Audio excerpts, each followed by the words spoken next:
susugod na raw sa Malacanang. Sasama ka ba? At pwede daw makulong dito si Chavit Singson sa panawagan niya. Sa lalong madaling panahon daw, kailangan ng magmarcha papunta o patungong Malacanang. O ito, ayon sa balita ngayon, mariing iginiit ni dating Ilocos Sur Governor Luis Chavit Singson na hindi dapat ipagpaliban ang panawagang pagkilos laban sa katiwalian sa gobyerno.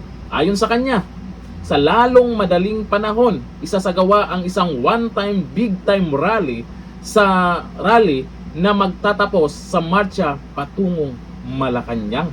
Naku, mas matindi kayang mangyari na ito doon sa naalala natin noong September 21 na malaki ang rally pero ang resulta, naku po, ito one-time, big-time daw.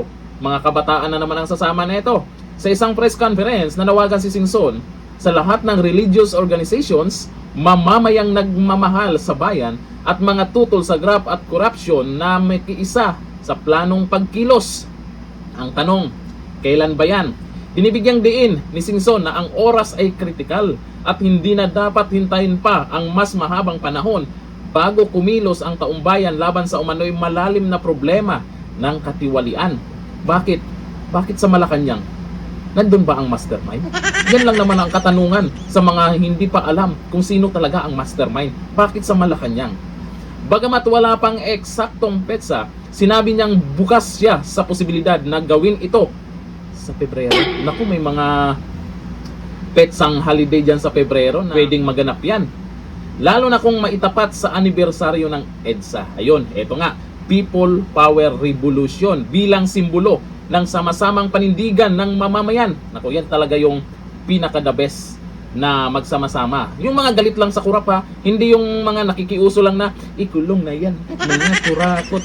Pero alam naman ng karamihan kung sino yung mastermind dyan. Hindi nyo kayang sabihan na dapat makulong na yan. Higit sa lahat, hinikayat niya ang kabataan na manguna. Eto na. Hindi lamang sa pag-oorganisa, kundi pati sa pagdidesisyon kung kailan isasagawa ang marcha. Naku, abangan natin yan. Kabataan daw.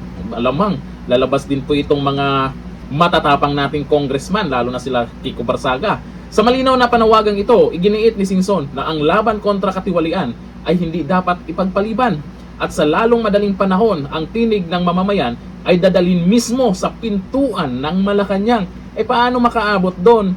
Yung harang, yun na yung sabi ng iba, ito na ba yung legacy nila? Grabe yung harang papuntang Malacanang. Talaga naman, paano makarating doon? Ano kaya pwedeng gawin? Dito po sa panawagan niya, marami pong nagsasabi na pwede siyang ipakulong. Pwede siyang kasuhan. Ito ang sabi niya. Hindi ko sinasabi patanggal si Marcos eh. Just stand up against graft and corruption. That's not inciting. Basta na. Kung gusto nyo na ako kulong, kulong nyo na ako. I don't mind. By the way, for the information of everybody, they tried to file a